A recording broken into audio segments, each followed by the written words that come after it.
Hello, welcome everybody to this second session of GLF Live. The first session took place last Tuesday, and I welcome all of you to watch it to watch the recording. Somebody is going to share the link on the YouTube channel. My name is Adriana Vidal, and I'm pleased to be your host and moderator for this session. The importance of landscape approaches to natural resources management is not well reflected in the current zero draft of the post-2020 Global Biodiversity Framework. In particular, the value of agricultural landscapes for conserving biodiversity is relegated. Farmland biodiversity is focused on the section of meeting people's needs, and it's linked explicitly to reducing productivity gaps. This perpetuates the understanding of farmland biodiversity only as crop and livestock diversity, ignoring broader biodiversity conservation capacities of agricultural and mixed landscapes. There is a need to better engage productive sectors, in particular the agricultural sector, into the implementation of the post-2020 Global Biodiversity Framework as partners to conservation. The framework should put a greater weight on promoting the role of managed ecosystems for functional connectivity, habitat for wild species, key ecosystem services, as well as sustainable use, as a pathway to species conservation and habitat protection that complements the more traditional and needed protected area approaches. For this, ICRAF, IUCN, and GLF organized this week two live GLF live sessions. The first one that I mentioned before took place 2 days ago, where experts and country representatives engaged in a deep discussion to contribute to the understanding that agricultural ecosystems, while not a replacement for natural ecosystems, can be the key in providing important habitat for species and contributing to habitat connectivity. In this second session, we will hear country experiences about lessons learned and opportunities for collaboration between the productive sector and ministries of environment towards landscape level conservation. And for this, I am very pleased to introduce our speakers for the session. Our first speaker is Jean-Pierre Mugabo. He is the Director General of Rwanda Forestry Authority. From 2017 to 2020, he was the head of the forestry department in Rwanda Water and Forestry Authority at the Ministry of Environment. Mr. Mugabo holds a master's degree in agronomy and has remarkable experience in forest development programs and management. Our second speaker is Dr. Sol Ortiz. She is the General Director for Policies, Prospection, and Climate Change at the Ministry of Agriculture and Rural Development in Mexico. Sol is a biologist and a doctor in ecology. She has worked in the public sector since 2001, first at the National Institute of Ecology, and then at the National Council of Science and Technology. Since 2018, Sol has worked at the Ministry of Agriculture and Rural Development on climate change, genetic resources for food and agriculture, soil conservation, integration of biodiversity in agriculture, and sustainability. So as you can see, we have excellent panelists that will share their expert views on this topic, their experiences from both Rwanda and Mexico, and we look forward for this discussion. To start, let me give Jean-Pierre the floor so he can share with all of us some key notes or a framework explanation or introduction to the topic, and then we will move to a more moderated discussion. Jean-Pierre, the floor is yours. Yes, thank you very much, Adriana, and thank you very much for organizing for this panel and inviting Rwanda for presentation. I'm here on behalf of the Minister of Environment because Global Landscape Forum has invited the Minister of Environment, who delegated me to be part of this panel.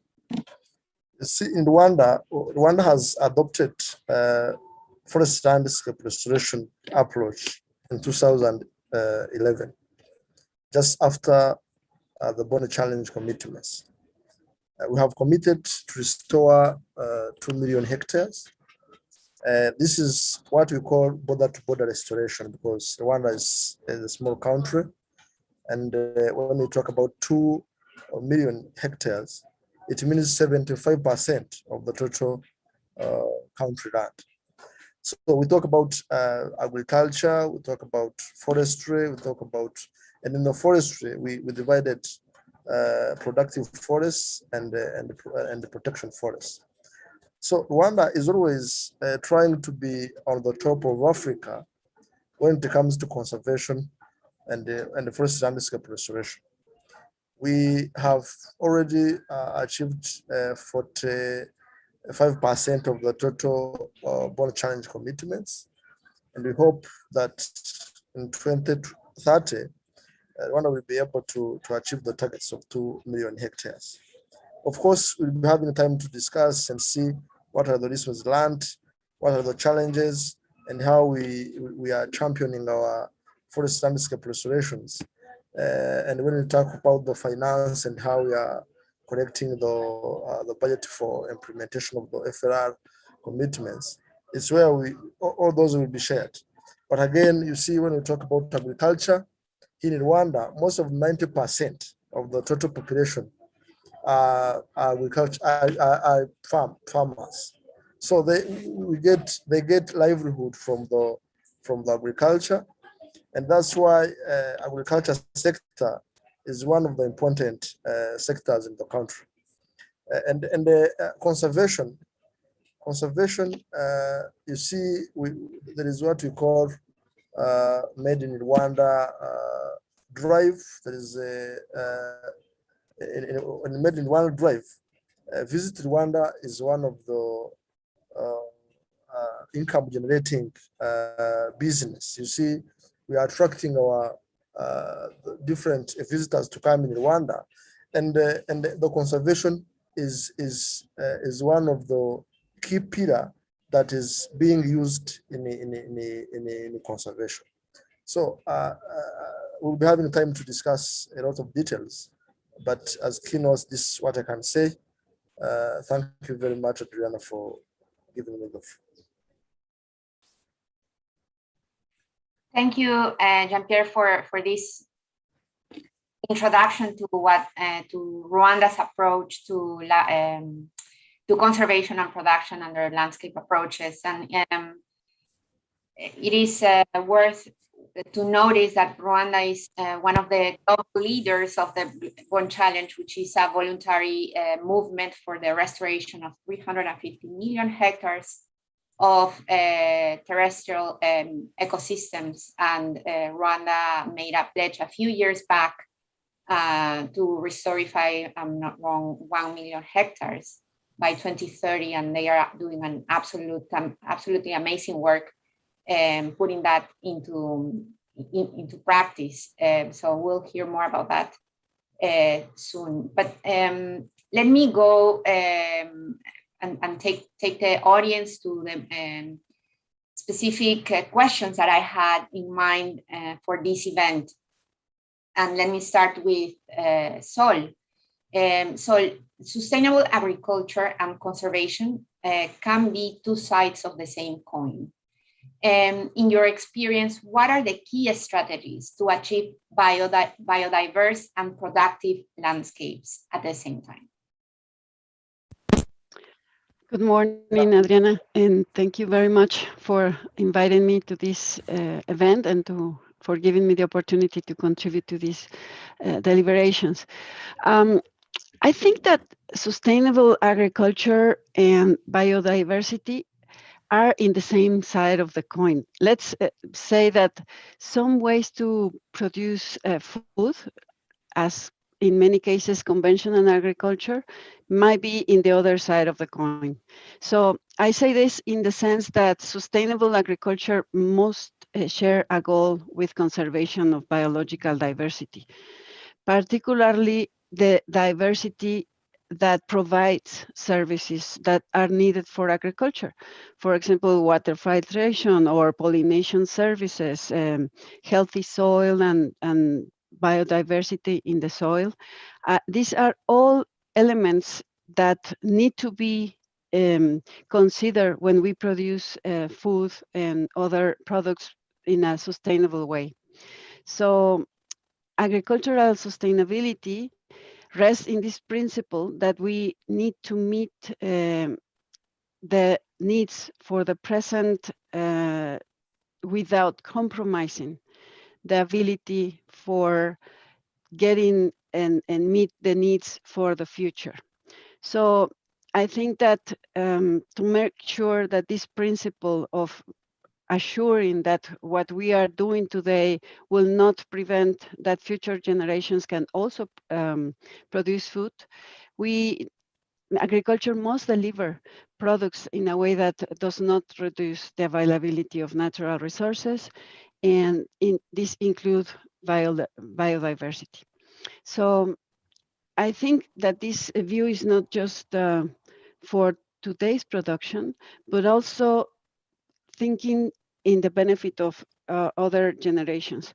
And I say that there is an important component that biodiversity is putting on the production of food if we work with nature instead of against nature. And I know that this is not easy. That is why several farmers use different approaches to produce food. So I think that conservation of biological diversity goes hand in hand with the production of food and other products. So we have to do it in the best way we can. Now, going to your questions of what are the strategies that we need to achieve for biodiversity and productive landscapes. I think that one of the main strategies to achieve biodiversity and productive landscapes is mainstreaming biodiversity in the agricultural sector. Most farmers already recognize the importance of many of the ecosystem services that biodiversity provides for productivity, not just to maintain landscapes, but also as key elements to allow to produce food. So the awareness of the importance of biodiversity, I think, is a first step for mainstreaming biodiversity. Obviously, not just among farmers, also among policymakers and private sector and all the sectors that are related in the value chain of producing food. So I also identified that for develop and even we need for this to how to actually mainstream biodiversity in agriculture. I think that one way will be to develop innovative ways to include biodiversity in food production. Other way is to actually rescue practices that have worked before and that have show benefits for productivity and biodiversity conservation. So I think this is one of the strategies. And among these agricultural practices that can contribute to maintain biodiversity are crop diversification, non-tillage agriculture. We can also think on silvopastoral systems, maintaining cover crops during the time that the crops are resting, the land is resting, and this is just to mention some of them. And I would like to highlight one in particular that are among these traditional intercropping traditional intercropping systems is one of the agricultural practices that integrates biodiversity in the production of food. And these intercropping systems that is developed in Mexico and in many other parts of Mesoamerica is called the milpa. And these systems, you have usually maize intercrop with other crop species like beans or squash. Even in some cases you have chile or many other crops that are very important for a diversified diet. So I think that we need to combine these approaches of having diversity in the productive systems, and also being aware that diversity, let's say, around the productive systems are also contributing for maintaining the way we produce food. So these are some of the strategies. I think that another part of the strategy will be to consider that this way of producing food, including a very diverse crop system, is not enough, because we have to connect that with markets and consumers. So I think that another way that will complement these strategies is when consumers are aware of the way their food is produced and they favor or they buy food that is related with that is produced with practices that are friendly with biodiversity. So, and this is just to mention some of them, the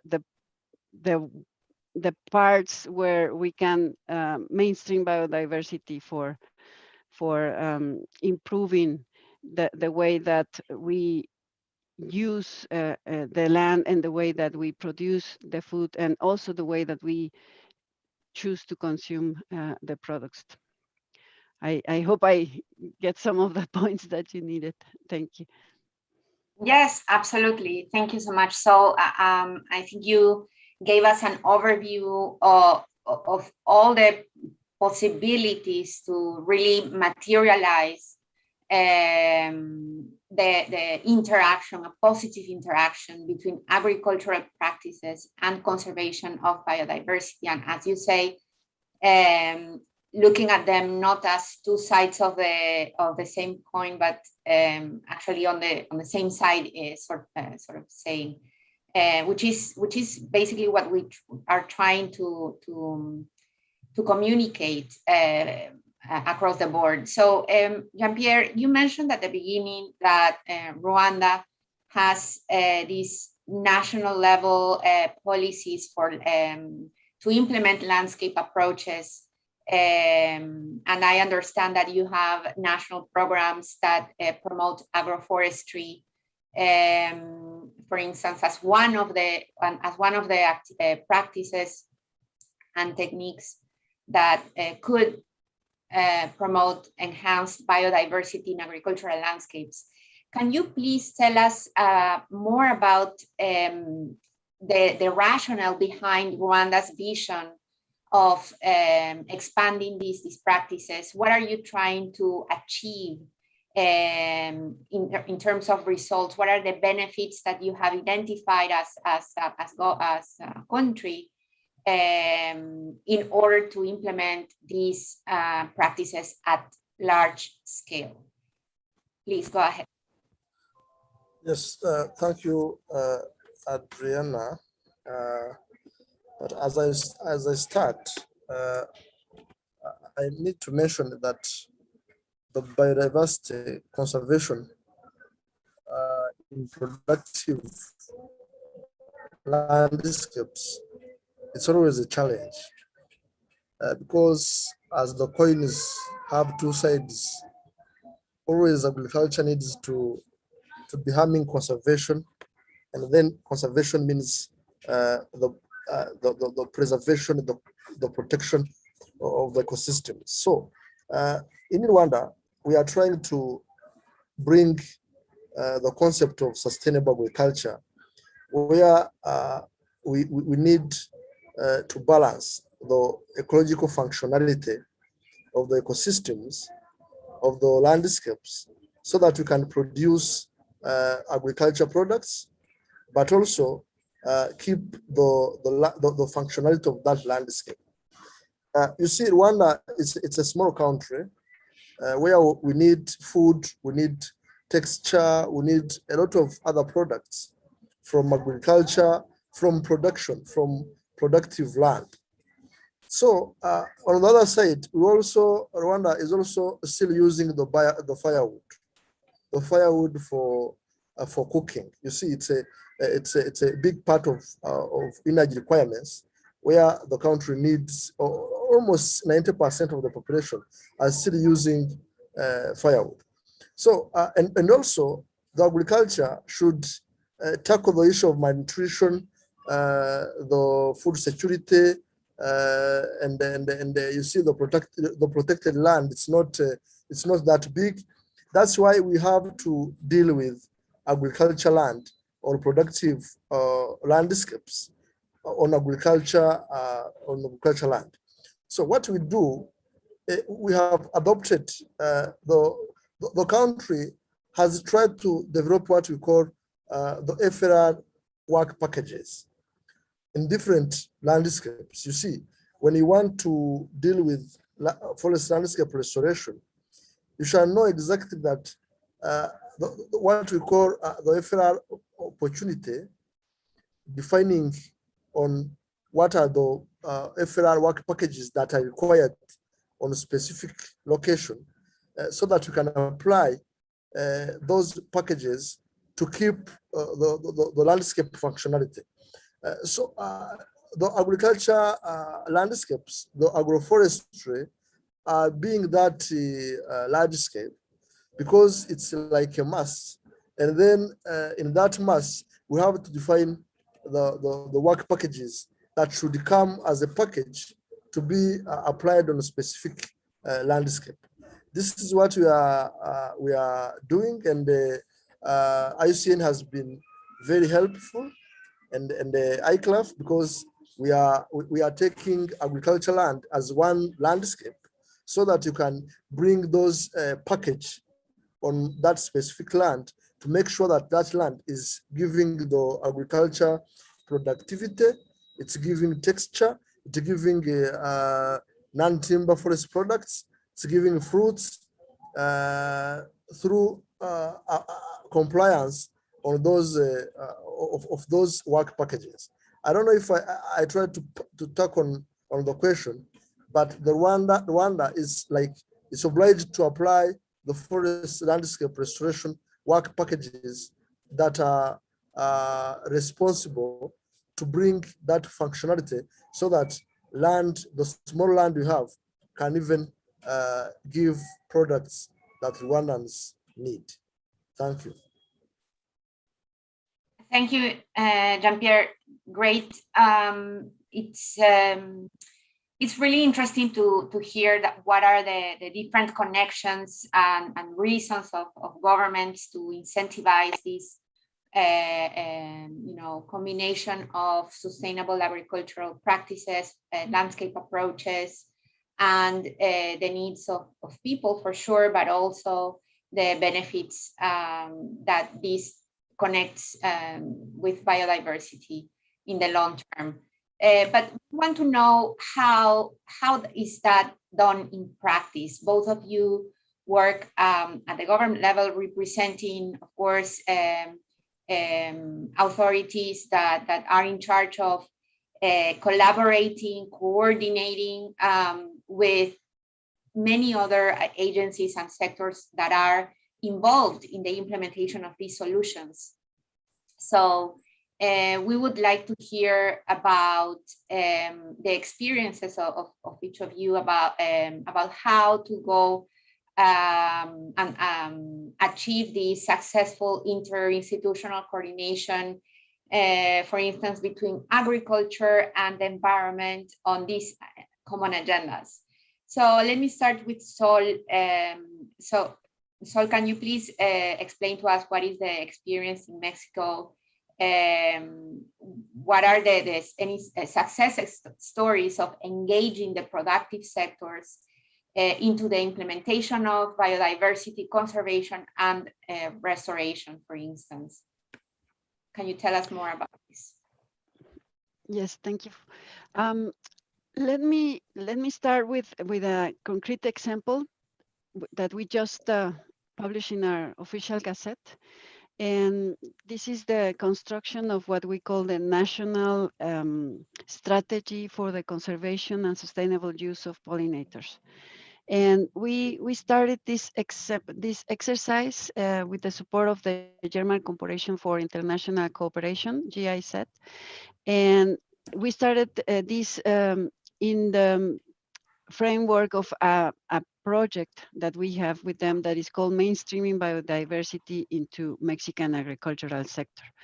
So I want to highlight this story because it really was complicated, because we started it before the pandemic, and then we had to go through all the steps during well, many restrictions in terms of face-to-face workshops were limited, etc. But this was a very successful effort among the Ministry of Agriculture, which I represent, and the Ministry of Environment, and many other institutions and agencies of these two sides of the government. And we took more than 2 years to come up with this national strategy for the conservation and sustainable use of pollinators that we call, in short, NCUSP. We took more than 2 years to come up with this document, which is now what we call an instrument for public policy, and that allow us to direct between sectors what are we going to do with pollinators. And I want to highlight that this strategy has 8 strategic axes for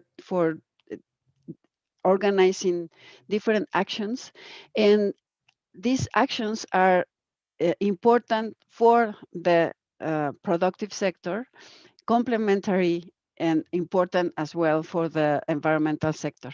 So usually the approach in Mexico before was mainly the conservation of pollinators in general in natural protected areas is responsibility for the Ministry of Environment, and the promoting beekeepers and the use of the production of honey was from the side of the Ministry of Agriculture.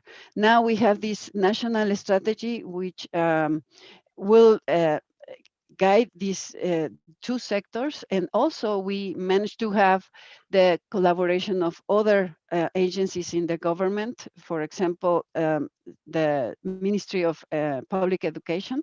So this approach has a lot of mainstreaming, let's say, of biodiversity, not just in the agricultural sector, but also in other sectors.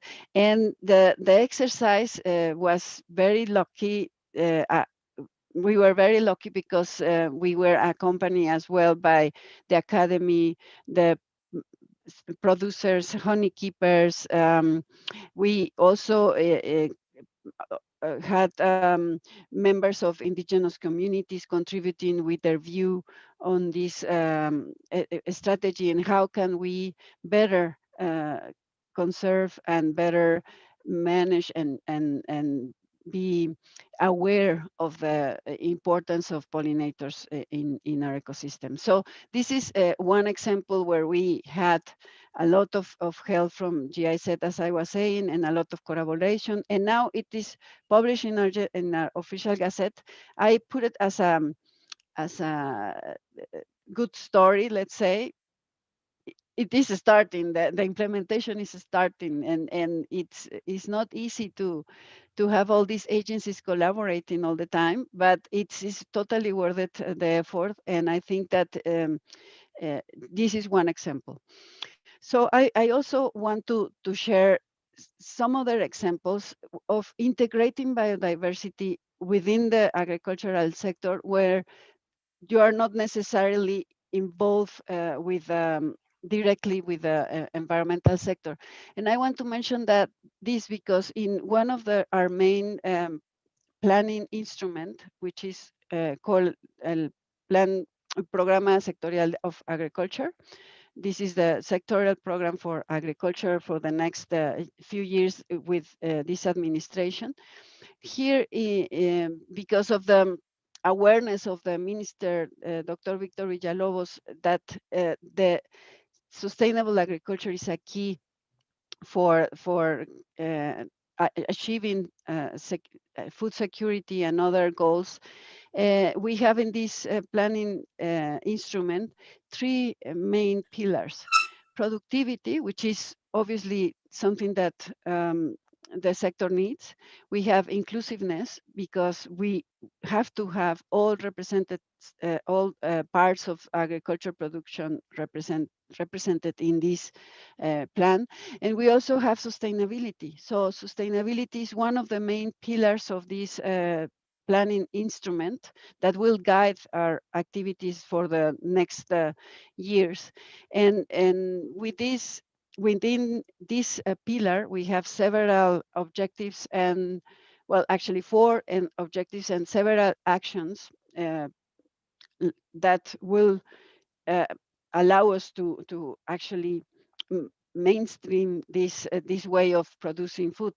And let me just, I have some examples, but let me just highlight one that is related with working also with the environmental sector, but we have the mandate from our political policy instrument. So this example that I want to share with you is a campaign that we have started since 2019 that in Spanish is called Mi Parcela No Se Quema, which means my land is not burned. And this effort started by recognizing actually with, along with the National Forestal Commission, the CONAFOR, recognizing that there is a problem in the cases where farmers burn their land, which is in some places still a tradition way to prepare for planting. So we know from data from the National Forestal Commission that near 40% of forest fires are related to agricultural activities. So along with the CONAFOR, we identified Mexican states where the problem of forest fires from agricultural activities are higher, and we prioritize their activities of capacity building and awareness workshops with farmers to explain not just the regulation and what they need to comply with if they want to use fire in their fields, but also we explain the damages to soil biodiversity, for example, that fires produce. So in this way, we sensitize them or make the point of not to use fire as a way to prepare their fields, but also we, with the help of other institutions, for example, CIMIT, we share with them what are the alternatives for fire. So and this has been all our work along with several institutions, but I want to mention in particular CONAFOR, because with them we cannot go directly to all the parts of Mexico all the time. We have limited resources, but with them we identified what are these priority areas where we have still very well conserved forest land near agricultural areas that usually do this practice. And then we went together and, for example, organize with the collaboration of farmers to put fire breaches to reduce, for example, the incidence of forest fires.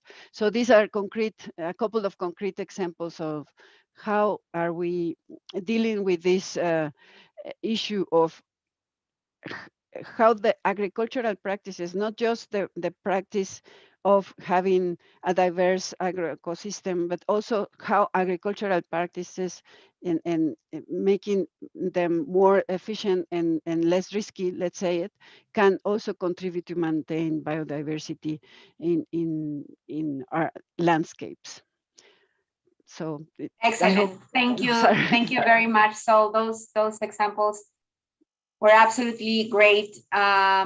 You can really hear the role of that many agencies and ministries have played to bring together coordinated solutions.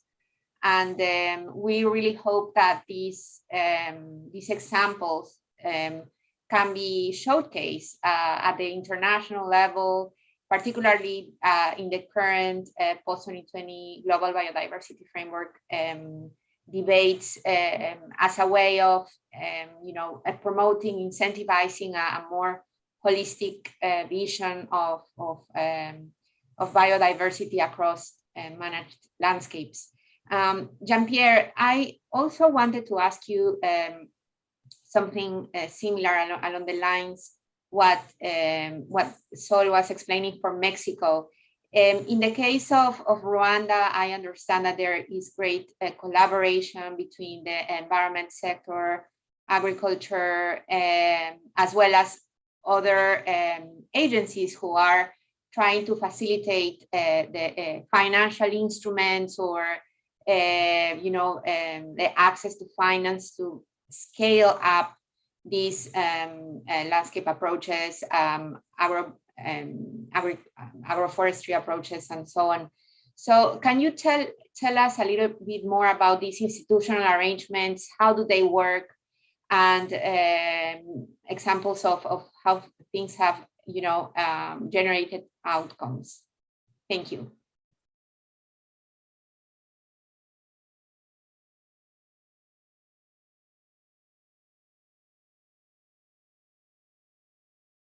You are muted, I believe, Jean-Pierre.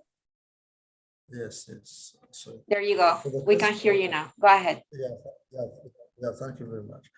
For the case of Rwanda, we have been also struggling to make the concept operational when it comes to forest landscape restoration approaches.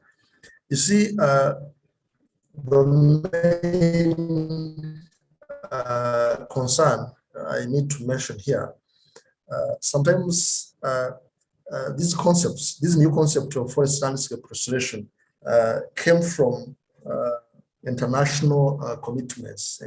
For example, we talk about IFR 100, Bond Challenge commitments, there is FRR Global Landscape Forum.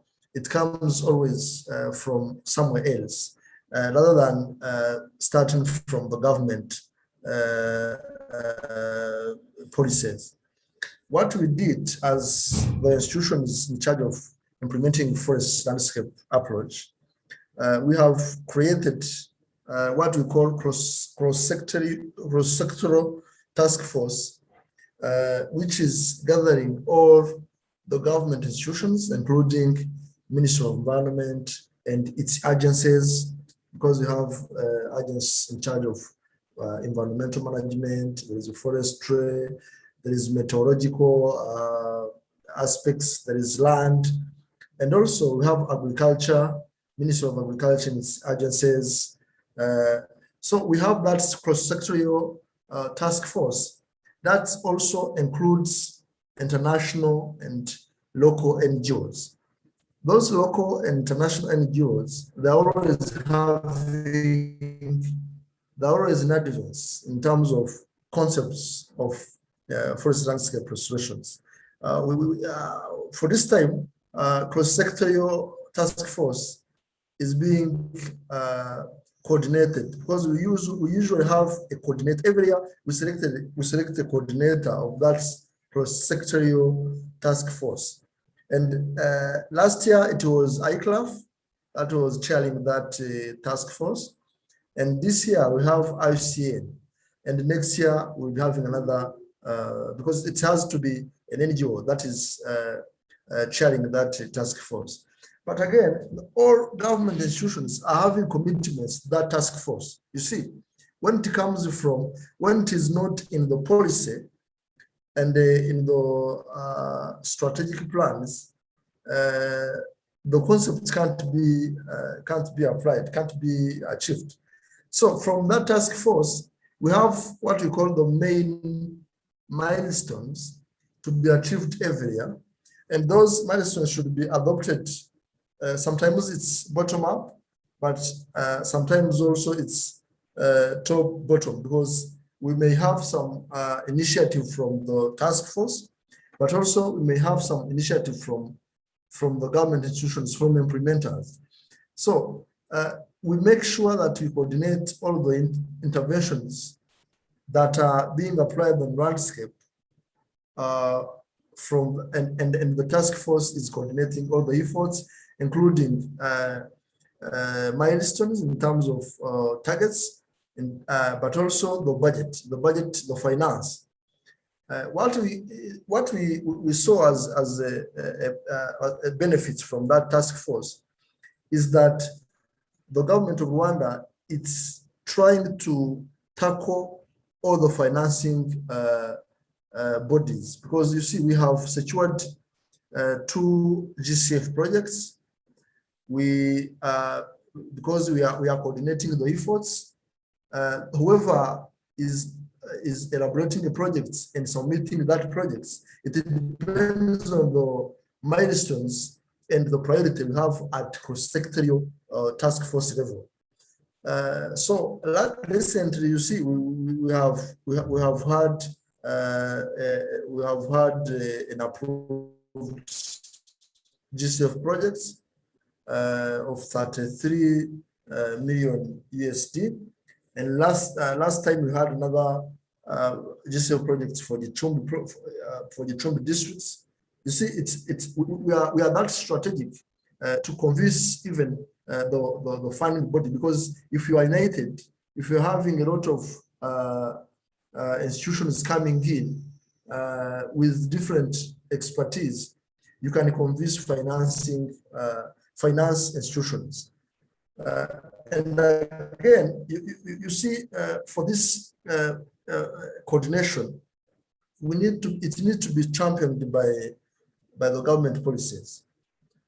This FLR targets and commitments has been mainstreamed in the plans of the Ministry of Environment and that of Ministry of Agriculture. Every year, because we have a Ministry of Planning that is always coordinating all the efforts, all the fiscal efforts, because you see, if you have government commitment at international level, first of all, you have to bring those milestones. You see, as we start planning, the Ministry of Finance and Planning, you have to be answerable of the commitments Rwanda has made to the international community, to the regional community, or to the country level. So that's why always the issue of forest landscape restoration, the issue of commitments of Border Challenge and the IFR 100 is always mainstreamed in the national annual plans and budget. This is how we can get money from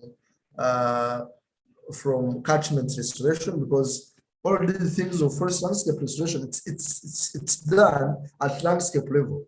So there is a certain budget that is always allocated to districts for catchment restoration, for catchment restoration. There is also budget that is there for forestry and agroforestry targets program, because this program has been financed by government since 2009. There is always a budget specific for that every year. And again, with that cross-sectorial task force, it's where we can strategically develop bankable projects that can convince those big finance institutions like GCF, like JEF, like there is development partners like Old Bank, CEDA, because if you come as a team, having the common goal of restoring the degraded land, it's where all partners can give you the budget for implementing your targets. Because You are not scattering efforts from one institution, from one NGO to government or to any other implementing agents. So this is how we do. And at country level, government program plans, because we usually have one 7 years government program. It's equal to the 7 years mandate of the president.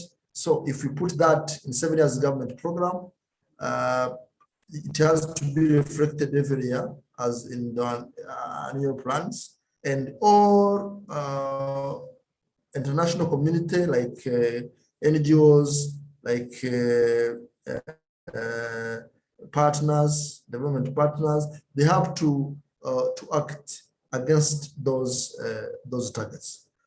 This is how we coordinate the commitments, and this is how we coordinate even the institutions that are actors on landscape level. Thank you. Excellent. Thank you so much, Jean-Pierre, for this detailed picture of how interinstitutional coordination works to advance the implementation of solutions that both benefit food production and energy production, as well as biodiversity. And we have seen many examples of success with this type of strategy, where countries have organized their institutions around coordination mechanism and interinstitutional coordination mechanism that allows different actors to be sitting at a table discussing common issues, cross-cutting issues. And you mentioned key aspects that relates to the agency of these actors to really implement, which is a mandate, a plan, and a budget. So we really need to see this happening more and more to really see the scaled up benefits of these initiatives. We have one question from the audience related to this topic of coordination, stakeholders, and how does this all work? The question is from Hyginus. Sorry if I mispronounced, but the question is about how do we involve in all of this conversation, this process that we're talking about of coordination towards implementation. How do we involve the youth, young people in sustainable agriculture initiatives? And this is a very important question for us, for everybody working on this, because we know that without the right opportunities, in terms of capacities, financing, or market access, etc., it's hard to involve the youth and future generations. But I want to hear from Sol about more about this. What have you seen, especially in the plans that you've mentioned before? What has been the idea of involving stakeholders, the ones that are really implementing things on the ground? Thank you for the question. Well, this is a big challenge right now. I think that not just in Mexico, but in several countries, the agriculture sector is becoming an older sector, let's call it that way, where most of our farmers are over 50 years old, and the young people are not, the young generation are not willing so easily to get involved in this field, because it's a hard one, and we have problems of migration of young people, and the problem of not having this next generation contributing to this crucial activity. So within our planning instruments, we are trying to involve not just young people, which are very important, as the audience, the person who asked this question highlight, but we also want to involve in a better way in also women and the indigenous and local communities. And a way to do this, I think, is making it part of the process of decision making. Because when you have very diverse environments, like Mexico is a mega diverse country, but also it's mega diverse in productive in ways of production food, in productive practices. So I think that this requires that we are always in the need to advance knowledge, in the need to keep farmers close to knowledge, but also we need to recognize that it is very important that we hear the knowledge and the local knowledge and the traditional knowledge that farmers have.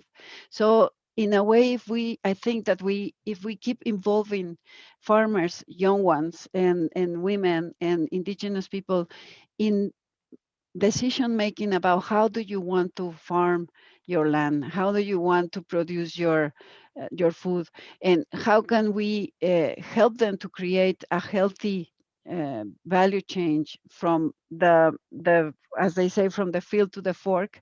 Maybe that would be a way to keep young people on the farms. Also, I think getting them close to innovation. So it seems like I'm again talking about two sides of the same coin, but I think that we have to find ways where traditional knowledge, local knowledge combines with scientific knowledge, and we build together something better. I think that that will be a way to keep young people in the fields, but also giving them the assurance that what they are producing will have a good price and will be mean will represent a well mean for living. You know, that's also a tough part for small farmers, because they work very hard and they are in the group of people that are the poorest in the rural sector. So we have to um, improve the whole food system, so we have fair prices for farmers, and that will help young people to get involved there, because they will know that their work not just will feed the world, but they will feed them. They will feed themselves. I don't know if this is making any sense, but I think that that is an important thing. Why people are abandoning the farming is because farming in some cases, especially for small farmers, are not giving a good way of life yet. But we are there, and we are trying to with all the policies that we are having, we are trying to not leave anybody behind, and that means keeping also our youth in the farms. Thank you. Thank you very much, Sol. This was a very comprehensive answer, and you touch upon very, very good points about the reality of agricultural production in many countries, things that are changing in terms of who's involved, what are the needs of really bringing all the actors with the right tools and resources to see positive change. And just to wrap up the event, because I see that we are close to the time. Just a quick question to Jean-Pierre. And I think Rwanda is a great example about how policy alignment has happened,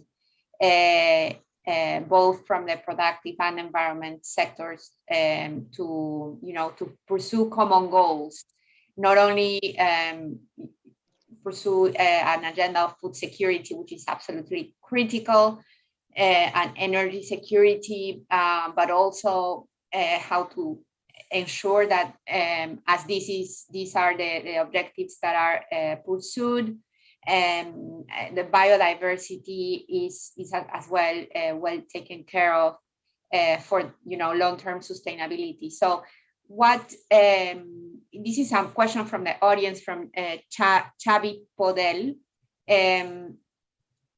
Maybe you can tell us a bit about the experience of Rwanda. What do you think was or were the key elements for this policy alignment? What changed or what happened for the country to have a common vision on this?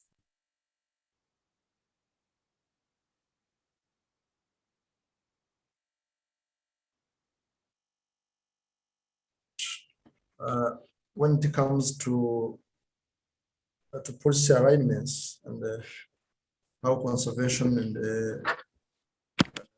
agriculture is being integrated.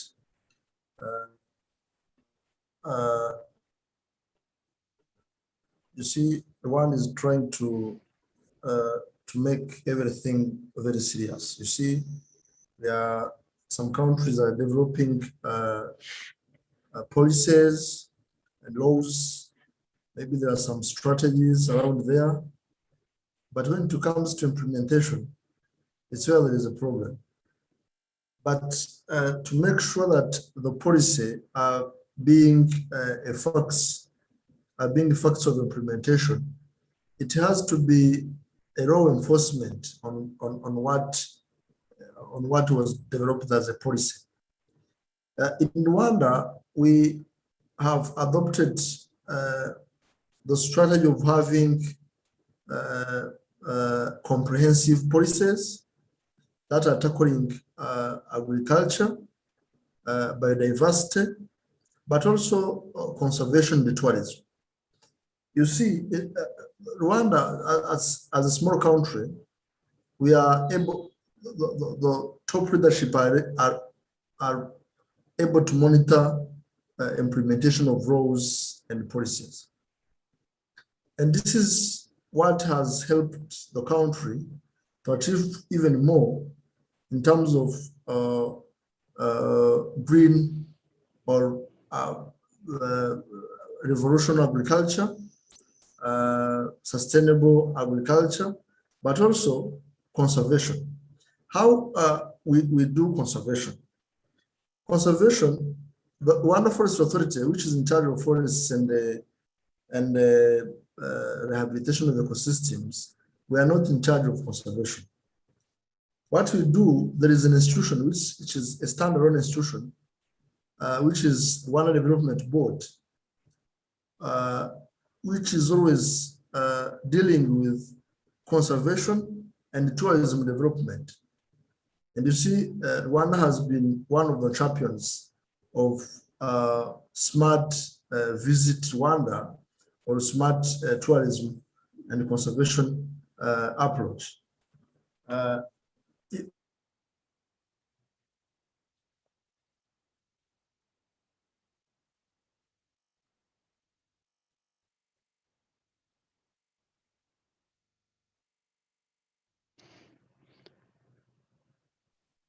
I think he lost signal. We can't hear you, Jean-Pierre. You have the laws and strategies and policies have to be protected in a way that they are implemented so that the country can be that resilient in terms of climate change. I think with the time we have, this is what I can say. But going into details, maybe you can develop how we have been achieving the sustainable agriculture, the issue of mindset, of course, how we involve young people, because involving young people, it's also the initiative of our president, His Excellency Paul Kagame, because he has started even involving young people in policy-making positions. You see, you may have a Director General like myself of Rwanda Forest Authority at national level at 30 years. You can imagine how how the country is ambitious to use even young people in decision-making positions. Even in agriculture, they have created what you call a forum of young entrepreneurs in agriculture that are always farming for exports, and they make sure that agriculture that are from those young people the young people are accessing finance. They are being facilitated to access the finance, but also to access the market. You see, market for young people is a problem. It's always a problem, and that forum is under the Ministry of Agriculture. So the Ministry of Agriculture is answerable to facilitate that forum. And again, if there is an institution in charge of environment management, even if you want to do intensive agriculture, there are some products, chemicals, or plastic bags that you can't use, even if you want to do intensive, but you have that limitation. So if you don't want to change mindset, maybe there are some walls where you can't even cross. When some chemicals are not entering the country, you see Rwanda is not using plastic bags. It's a very good problem. So there is that enforcement in law, in implementation of the law or strategy and policies that can make all these initiatives possible. Thank you. Thank you very much, Jean-Pierre. With those inspiring words, I would like to thank you and Sol for joining this event, as well as to our viewers, and for exchanging these amazing lessons and how different countries from two different parts of the world are doing, what are they doing to advance biodiversity conservation in managed landscapes. I invite everybody watching now or later on replay to read the white paper we have produced on this topic with key messages that we hope will be helpful for the discussions on agriculture and biodiversity in the context of the post-2020 Global Biodiversity Framework. You should be able to look at the link right now. So if you want to follow up with questions of any on these, please follow us on our social media channels and reach out. Thank you again to our panelists and to everybody. Have a